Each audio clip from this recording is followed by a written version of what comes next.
Nak bagi job, tunggu Melati. Betul ya? Tak bawa marking ke ni? The best, Rider 50. Tamat kategori 75 km yang menyeberang sungai ini, kini tiba giliran peserta 50 km yang dijangka tiba di sini pada jam selepas 6 pagi. Okay, how is the result, Chai? Is it okay? Or do I need to repeat? Okay, great. After this, you will edit. Edit to make me more like champion. I show you in highlight. Oh, it is best for me to turn off the light or just turn it on? Up to you because Fred is stronger. Oh, stronger light. Stronger. Okay. Oh, okay. Right. Ada pakai lampu kan, jadi kita boleh fokus lah. Tak ada hal lah. Good luck. Okay. Okay, good luck.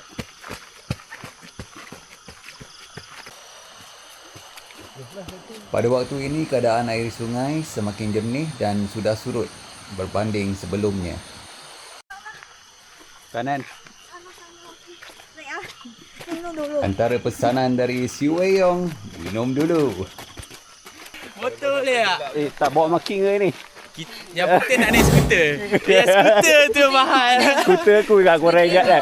Skuter tu kita ingat dia macam jet ski. Skuter tu. Okay, track okay Mantap baik. Clear. Okay, all the best. Rider 50. Bye. Bye. Sorry, saya jadi paparazzi Aduh, jangan ke. Apa ni? Tak sembai. Macam mana kena nak bagi job, tunggu Melati macam mana kan? Tiga je review. Tiga ni gambar. Ada gambar kat sini. Gambar lah. Ni kamera besar ni. Kena interview masa race. Okay, kami di kilometer 12. Kilometer 14.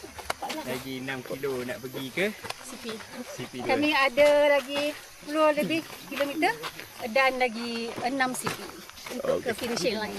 Mantap. Jumpa kami di finishing. Okay, kalau Kirin. Tumpang. Lari dulu, baru cerita. Okay. Alright. Ni keadaan air waktu pagi. So boleh nampak pulau yang malam tadi dah tenggelam tu. Sekarang dah timbul. Cabut tali, sweeper sampai. 50 km, Wan dan juga Zati menandakan kru juru kamera sudah boleh tutup kedai di lintasan sungai ini. Namun ada kedai baru di lokasi lain yang perlu dibuka. Sekian sehingga kita berjumpa lagi.